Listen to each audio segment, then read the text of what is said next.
ఈ సొసైటీ చిన్నప్పటి నుంచి మనకి చెప్పేది ఏంటంటే బాగా కష్టపడి చదువుకొని జాబ్ తెచ్చుకుంటే ధనవంతునివి అవుతావని. సో అందరూ ఏమనుకున్నారంటే బాగా చదువుకొని మంచి డిగ్రీలు చేస్తే ధనవంతులం అవ్వచ్చు అని. కానీ నిజానికి ఎంతోమంది బాగా చదివి మంచి డిగ్రీలు చేసిన వాళ్ళు ధనవంతులు అవ్వకుండా అలానే ఉన్నారు. సో డిగ్రీ అనేది మిమ్మల్ని ధనవంతుని చేయలేదు. మరి ఎలాంటి ఎడ్యుకేషన్ మిమ్మల్ని ధనవంతుని చేస్తుంది అంటే అదే ఫైనాన్షియల్ ఎడ్యుకేషన్. మరి ఫైనాన్షియల్ ఎడ్యుకేషన్ని నేర్పించే బుక్ ఏంటి అంటే అదే rich dad poor dad written by Robert Kiyosaki. Robert ఒక businessman, investor, education coach. ఈ బుక్ చదివిన వారందరూ powerful rich businessman, investors అయ్యారు. మీరు కూడా ఈ వీడియో మొత్తం చూసాక మీకు ఫండమెంటల్ ఫైనాన్షియల్ ఎడ్యుకేషన్ నేర్చుకుంటారు. ఈ బుక్లో బేసిక్ ఫైనాన్షియల్ ఎడ్యుకేషన్ని రాబర్ట్ 6 లెసన్స్గా చెప్పాడు.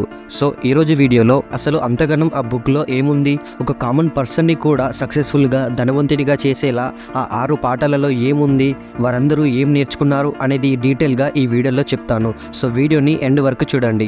రాబర్ట్ అమెరికాలోని హవాయి నగరంలో చాలా పేద కుటుంబంలో పుట్టాడు. రాబర్ట్కి 2 తండ్రులు ఉండేవారు. ఒకరేమో పూర్ డాడ్, ఇంకొకరేమో రిచ్ డాడ్. ఇక్కడ రాబర్ట్ వాళ్ళ సొంత డాడ్ని పూర్ డాడ్ అని పిలుస్తాడు. అండ్ రాబర్ట్ బెస్ట్ ఫ్రెండ్ అయిన మైక్ వాళ్ళ డాడ్ని రిచ్ డాడ్ అని పిలుస్తాడు.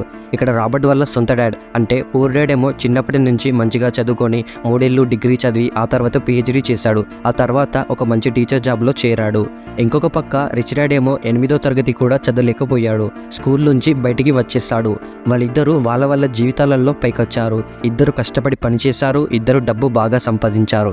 కానీ పూర్ డాడ్ ఏమో జీవితంతో డబ్బుకి ఇబ్బంది పడుతూనే బతికాడు. రిచ్ డాడ్ ఏమో అందరికన్నా ధనవంతునిగా బ్రతికాడు. అయితే ఇక్కడ రాబర్ట్కి వాళ్ళ ఇద్దరి డాడ్స్ జీవితం మీద కొన్ని సలహాలు, సూచనలు ఇచ్చేవారు.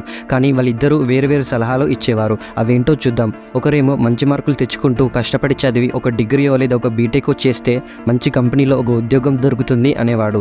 ఇంకొకరేమో కష్టపడి చదువుకుంటే ఏదైనా ఒక కంపెనీని కొనగలుగుతావు లేదా ఒక బిజినెస్ని పెట్టే అవకాశం ఉంది అనేవాడు. ఒకరేమో డబ్బు వల్లే అన్ని అరిష్టాలకు, ఇబ్బందులకు మూలం అంటాడు. ఇంకొకరేమో డబ్బు లేకపోవడం వల్లనే అన్ని ఇబ్బందులు వస్తున్నాయి అని అంటారు. పూర్ డాడ్ ఏమో డబ్బేమీ ముఖ్యం కాదు అంటాడు. రిచ్ డాడ్ ఏమో డబ్బే ముఖ్యం అని అంటాడు. ఇలా వీళ్ళిద్దరి వేరు ఆలోచనలకి రాబర్ట్ ఎవరిది వినాలో కన్ఫ్యూజ్ అయ్యేవాడు. నాకు తెలిసి మీ లైఫ్లో కూడా మీ పేరెంట్సో లేదా మీ రిలేటివ్సో ఇలా మీకు వేరు సలహాలు ఇచ్చే ఉంటారు. మరి మీరు అలాంటి సిచ్యువేషన్లో ఎలా రియాక్ట్ అయ్యేవారో, ఎవరి సలహా వినేవారో కింద కమెంట్ చేయండి. ఇక రాబర్ట్ మొత్తానికి డబ్బు గురించి నేర్చుకోవాలని అనుకున్నాడు. అందుకే వాళ్ళ రిచ్ డాడ్ సలహాలు తీసుకోవాలని, ఆయన దగ్గరే నేర్చుకోవాలని నిర్ణయించుకున్నాడు. రాబర్ట్కి రిచ్ డాడ్ మొత్తం 6 లెసన్స్ చెప్పాడు, నేర్పించాడు. అవేంటో మనం ఒకటి తర్వాత ఒకటి డీటెయిల్గా చెప్పుకుందాం. సో వీడియోని ఎండ్ వరకు చూడండి. Number 1, rich don't work for money. ధనవంతులు డబ్బు కోసం పనిచేయరు. ఇక Robert and Mike rich dad దగ్గర నేర్చుకుందామని వెళ్ళారు. రిచ్ డాడ్ వాళ్ళిద్దరికీ తన దగ్గర పని చేయించుకున్నాడు. ప్రతి శనివారం 3 గంటల సేపు గంటకి 10 సెంట్ల జీతం చొప్పున వాళ్ళని పనిలో పెట్టుకున్నాడు. కొన్ని వారాల పాటు ఇద్దరు రిచ్ డాడ్ దగ్గర పనిచేశారు.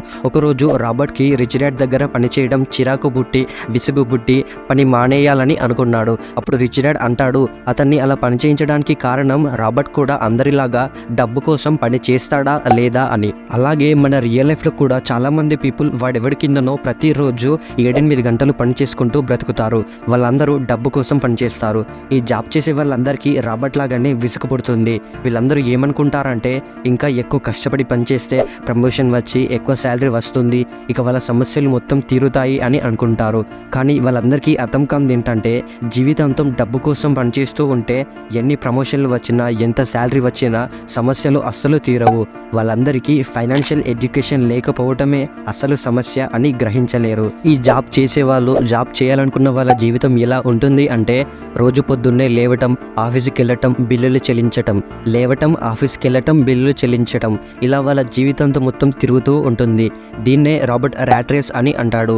మీరు అందరూ ఈ ర్యాట్ రేస్లో అస్సలు పడకండి. రిచ్ డాడ్ రాబర్ట్తో చివరిగా పనిలో జీతం గురించి మర్చిపోయి డబ్బు చేత పని చేయించుకోవటం ఎలాగో ఆలోచించండి, అవకాశాల కోసం చూడండి అని చెప్పి వెళ్ళాడు. రాబర్ట్ అండ్ మైక్ అలా కొన్ని వారాల పాటు పనిచేశారు. ఒకరోజు రాబర్ట్ అక్కడ పనిచేసే మిసెస్ మార్టిన్ అనే ఆవిడ పాత కామిక్ బుక్స్ని పారేయటం చూశాడు. రాబర్ట్కి కామిక్ బుక్స్ అంటే చాలా ఇష్టం.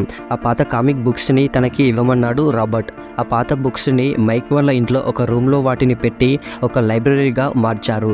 మైక్ చెల్లిని ఆ లైబ్రరీ దగ్గర ఉండమని వచ్చిన ఒక్కో పిల్లల దగ్గర 10 సెంట్లు తీసుకోమన్నాడు. ఇక రాబర్ట్ అండ్ మైక్ మొత్తం $9 సంపాదించారు. ఇలా రాబర్ట్ తను నేర్చుకున్న ఫస్ట్ లెసన్ డబ్బు కోసం పని చెయ్యొద్దు అనే దాన్ని పాటించాడు. అందుకే కామిక్ బుక్స్ని వాళ్ళ సొంత బిజినెస్గా స్టార్ట్ చేసి డబ్బు చేత ఎలా పనిచేయించుకోవటమో నేర్చుకున్నాడు. ఇక్కడ మీరందరూ కూడా ఒకవేళ జాబ్ చేస్తూ ఉంటే జాబ్ చేయండి. మీ ఖాళీ సమయంలో డబ్బే మీకోసం పనిచేసేలా అలాంటి బిజినెస్ ఏంటి, ఎలా క్రియేట్ చేయాలి అని ఆలోచించండి. అవకాశాల కోసం చూడండి. ఒకవేళ మీరు యంగ్స్టర్స్ అయితే ఇప్పటి నుంచే డబ్బే మీకోసం పని చేయాలి అనే మైండ్ సెట్తో ఉండండి. ఒకవేళ మీరు డబ్బు కోసం పని చేసినా కూడా ఎక్కువ కాలం అస్సలు పని చేయకండి.